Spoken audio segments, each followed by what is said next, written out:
This is President Trump's first visit to Asia in his second term, and I think he has a broad agenda to show the U.S. is very active in pushing its trade agenda in the region. He's using tariffs to try to get countries to open their markets or invest more in the United States or do other things that he thinks are important. And so I think he's going to be pushing that agenda during this trip. He's going to be less interested in the multilateral meetings of the Southeast Asian nations or of this APEC group, but he'll be very interested in the bilateral meetings, especially with Chinese President Xi Jinping.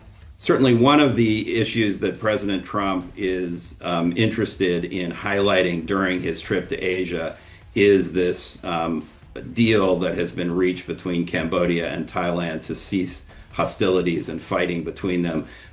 Trump counts this as one of the 7 or 8 wars around the world that he says that he has single-handedly brought to an end. You know, I'm not sure that that's quite the right description of what's happened or what might happen even in that conflict, but certainly I think Trump wants to highlight that among his other accomplishments in the region.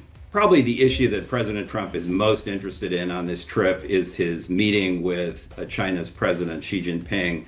Trump has been looking forward to this meeting for a long time. There have been some ups and downs in preparing for the visit.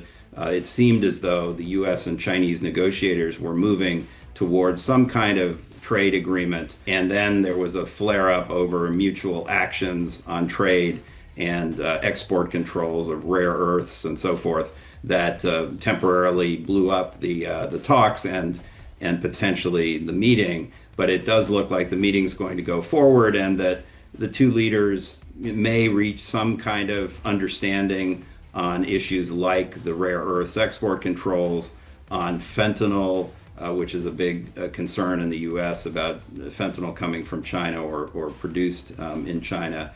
And then soybeans. China has suspended purchases of U.S. soybeans, and so I think President Trump is hoping to get soybean trade flowing again between the U.S. and China.